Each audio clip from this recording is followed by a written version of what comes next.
오늘의 사연 시작하겠습니다. 안녕하십니까. 저는 30대 초반 남자입니다. 제가 군대 다녀와서 대학을 졸업하고 난 뒤에 한동안 직장을 구하지 못하고 한참 방황하던 때가 있었습니다. 그때 개인적으로 신세를 진 형님이 한 분 계셨습니다. 그 형님은 아주 우연찮게 알게 된 형님이기는 했는데 대학교 졸업하고 근처에서 자취하던 친구들은 취직이다 고향으로 돌아간다 유학이다 뭐다 해서 다 동네를 떠났는데 그 형님은 동네에서 터를 잡고 있던 형님이었기 때문에 그 이후로는 친구들보다 훨씬 자주 만나면서 시간을 보내게 되었습니다. 조금 오지랖 넓은 성격이 장점이기도 했고 단점이기도 했던 형님이었어요. 형님도 형편이 넉넉한 게 아니라서 저를 경제적으로 도와준 건 아니었지만 당시 직장이 없어 고생하던 저한테 반찬도 이것저것 해다 주시고 하루는 쌀이 없다니까 집에 가서는 남는 쌀 반포대를 직접 들고 와서 주고 갔어요. 그런 식으로 밥 굶지 말라고 하면서 저를 잘 챙겨주던 형님이었습니다. 어느 날엔 형님이 저한테 너는 무슨 회사를 가고 싶어서 이렇게 길게 백수 생활을 하고 있냐고 물어왔어요.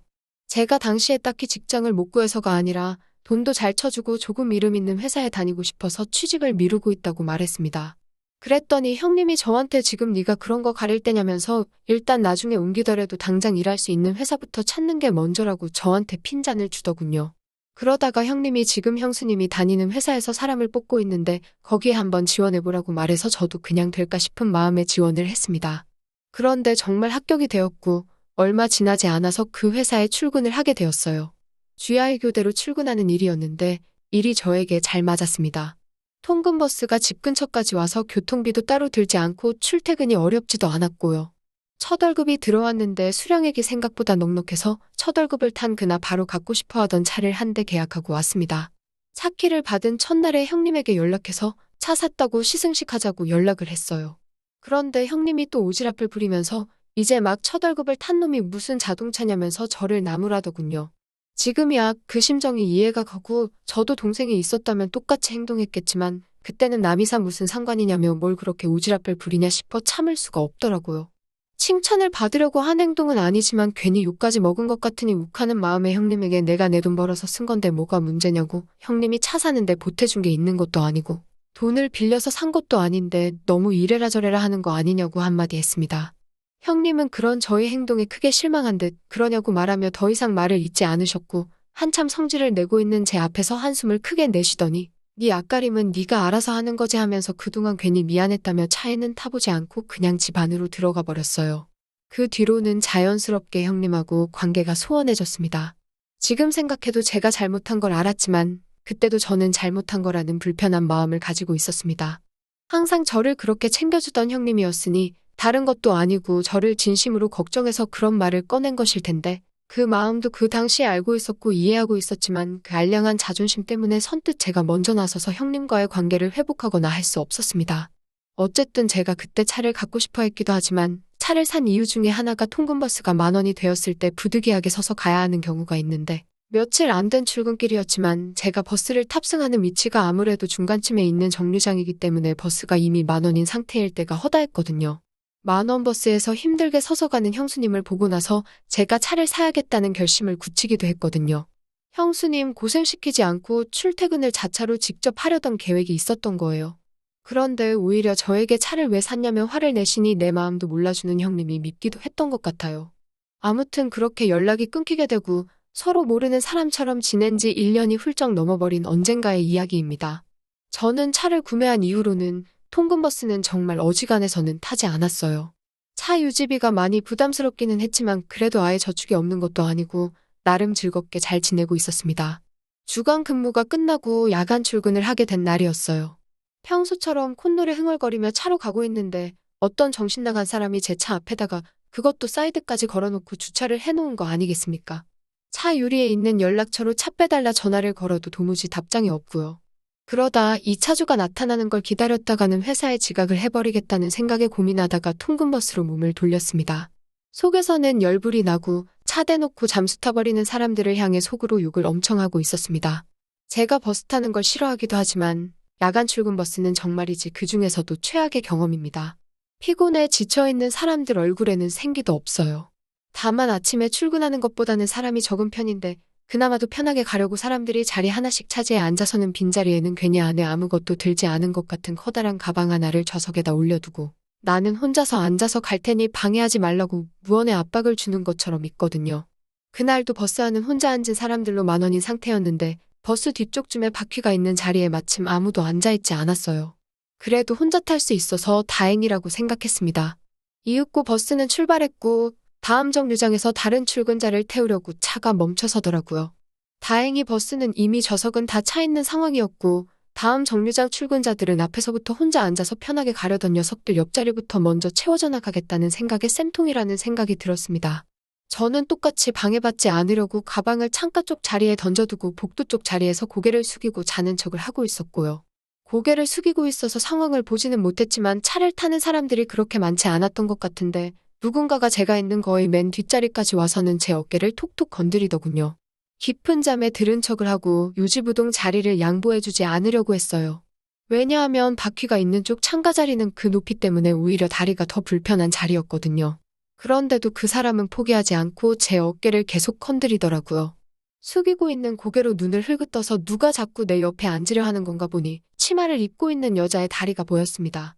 발등이 새하얀 게 왠지 모르게 얼굴도 이쁠 것 같아서 차라리 땀내나는 남직원들보다 여자가 옆에 가는 게 더 낫겠지라는 생각에 잠에서 급하게 깬 척을 하고 자리를 양보해줬습니다. 그런데 옆에 탄 그 여직원은 다른 사람이 아니라 바로 형수님이었어요. 난감한 표정을 하고 있길래 보니 별로 많은 사람이 타지 않았을 거라고 생각했는데 버스 안은 이미 만원인 상태가 되어버렸더군요. 이러나 저러나 빈자리는 제 옆자리밖에 없었기 때문에 불편하지만 형수님을 옆에 앉혔습니다. 형수님이라서 불편했을 뿐이지 형수님은 정말 예뻤어요. 남직원들이 재미로 하는 여직원 인기투표에서도 거의 항상 이름이 거론될 정도로 미인이었습니다. 눈이 좀 찢어지고 작은 편인데 그걸 눈화장을 화려하게 해서 커버를 하고 다니고 그 외의 모든 외적인 단점을 커버할 수 있을 정도로 몸매가 훌륭하다는 게 주변 남직원들의 평가였습니다. 야간에 출근하는데도 화려하게 한 화장이 눈에 띄었습니다. 형님과 사이가 틀어진지라 불편한 게 있을진데도 형수님은 제게 눈웃음을 치면서 인사하고 아무 일도 없던 것처럼 대화를 시작했습니다.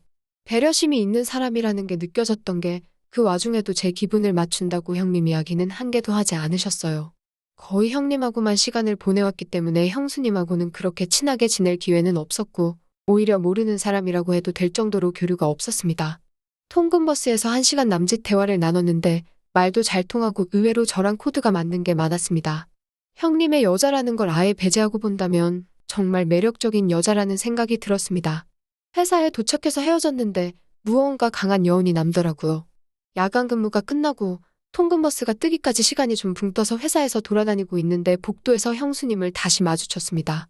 어차피 집에 갈 때도 같이 앉아서 갈 것 같아서 형수님한테 옥상에서 커피 한잔 하면서 같이 버스나 기다리자고 했죠. 형수님도 흔쾌히 알겠다고 저를 따라왔습니다. 캔커피를 2개 뽑아서 형수님이 기다리는 난간 쪽으로 걸어가는데 형수님이 제 인기척을 느끼고 뒤를 돌아봤습니다. 아침 햇살을 맞아서 그런가 형수님이 엄청 눈부셔 보였습니다. 바람에 흔들리는 형수님의 짧은 단발머리와 치마 때문에 더욱 더 매력적으로 보였습니다. 침을 꿀꺽 삼키고 그래도 이러면 안 되지라는 생각을 하면서 형수님에게 캔커피를 건넸습니다.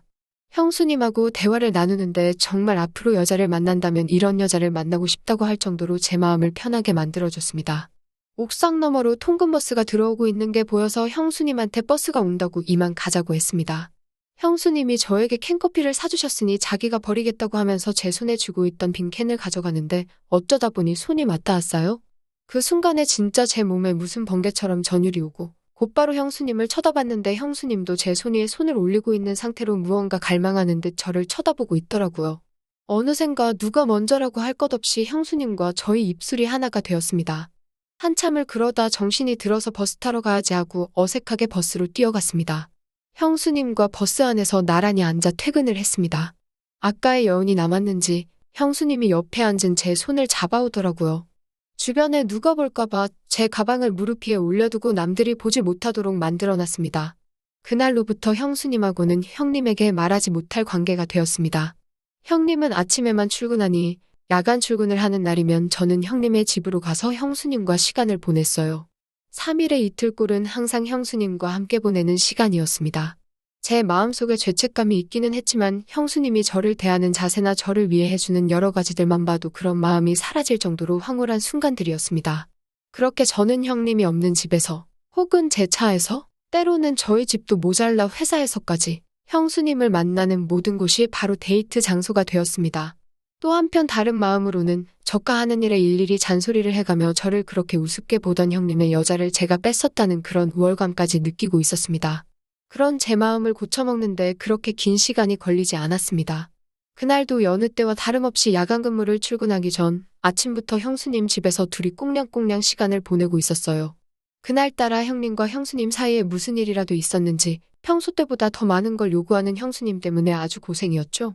출근할 시간이 다가와서 하던 걸 마무리하고 씻고 나와 출근 준비를 하려는데 허리를 삐끗한 건지 몸을 수그릴 때마다 약간씩 통증이 있더라고요.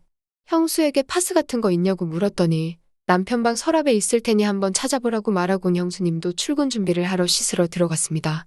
불편한 마음이 있어서 그랬나 형님 방에는 들어가고 싶지 않았는데 허리가 너무 아파서 하는 수 없이 들어갔습니다. 파스를 찾기 위해 서랍을 열었는데 그 안에는 제 이름이 적힌 편지 봉투가 한 장 있더라고요. 보면 안 될 걸 알지만 그 상황에서 편지를 안 열어보고 베길 수 있는 사람이 있을까요? 편지에는 형님이 저에게 써내려간 편지가 있었습니다. 미안하다는 사과의 말과 함께 제가 잘 됐으면 좋겠다는 차마 전하지 못한 내용의 편지였습니다. 눈물이 나거나 그러진 않았어요. 워낙 서툰 내용의 편지라 감동적이지는 않았지만 충분히 형님의 마음이 전해졌습니다. 그날 출근길에 형수님에게 이제 그만하는 게 좋지 않겠냐고 제안을 했습니다. 형님과 예전처럼 돌아가고 싶다고요. 이해심 많은 형수님이지만 그 순간만큼은 저를 이해하지 못하더라고요. 저와 형수님이 그런 시간을 함께 보내고서도 과연 형님과 예전으로 돌아갈 수 있겠냐고 하더라고요. 물론 형수님의 말이 틀린 건 아니지만 더 이상 이 관계를 유지했다간 제 마음도 마음이 아닐 것 같다고 이해해달라고 했습니다. 그때는 남자답고 옳은 선택을 했다고 믿어 의심치 않았지만 결국 마지막까지 형님에게 형수님과의 관계를 들키진 않았지만 형님과 저희 관계는 결국 예전으로 돌아가지 못했습니다. 형수님의 말대로 회사에서 가끔씩 마주치는 형수님 때문에 오히려 불편한 것만 더 심해져서 잘 다니고 있던 회사를 나와야만 했죠. 이내 다른 회사로 옮길 수는 있었지만 형님의 말대로 직장이 없던 몇 달간 유지비 때문에 정말 큰일 날 뻔했네요. 아무튼 언젠가 형님에게 용기 내서 사과할 날이 온다면 꼭 사과드리고 싶습니다. 형수님과 있었던 일 말고 제 고집을 부렸던 일에 대해서요.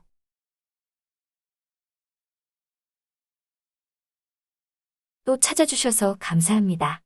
매일 새롭고 흥미로운 사연으로 찾아뵙겠습니다. 구독과 좋아요 잊지 마시고 다음 사연으로 다시 찾아뵙겠습니다. 감사합니다.